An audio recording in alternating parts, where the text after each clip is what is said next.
So just a couple things here, and then we'll open up to questions. Made 2 staff changes this morning. Moved on from Bobby Johnson and from Thomas McGahee. I want to thank those guys for what they've done the last 2 years. This is the hard part of the job. Have a lot of respect for them. Just felt that we're going to move in a different direction. Not going to add anything to it. This is a private conversations.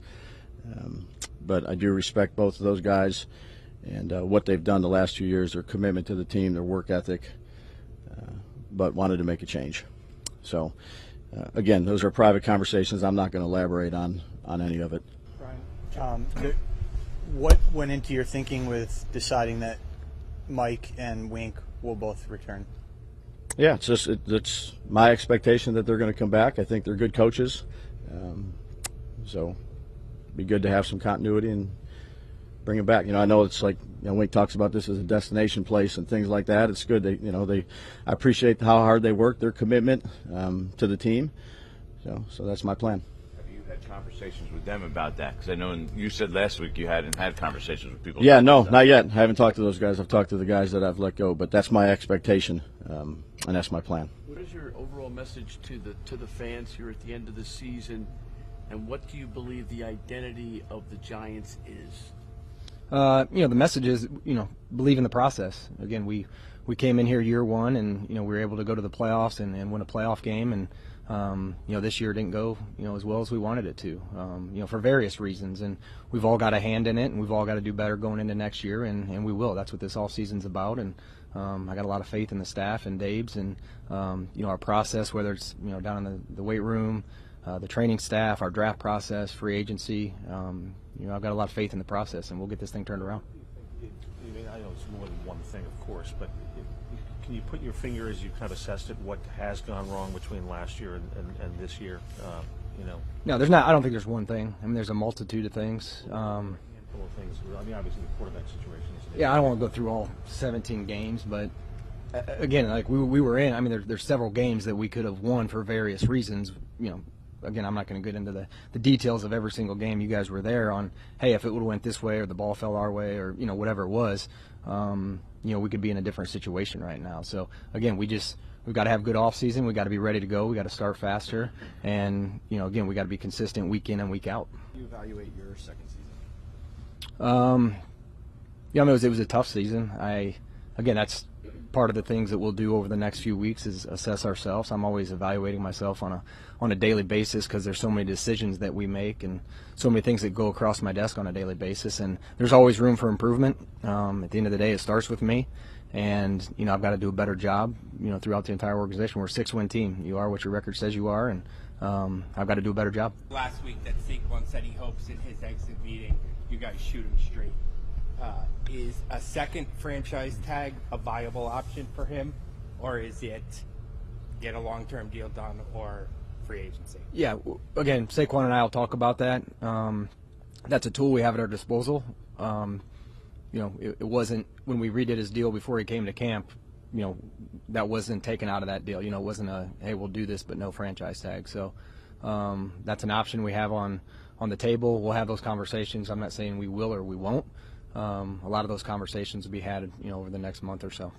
Joe, how much does Daniel's timeline for recovery affect what direction you might go with quarterback? Do you have like a cutoff date? Do you say, okay, if he's not at this point by this date, we go draft or free agency or anything like that?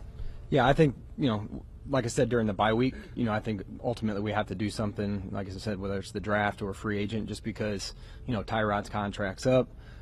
We have Tommy who's under contract, and then Daniel's injury, and the return to play and the uncertainty there. So, when free agency starts, the draft, whichever avenue we decide to take, we will address the position.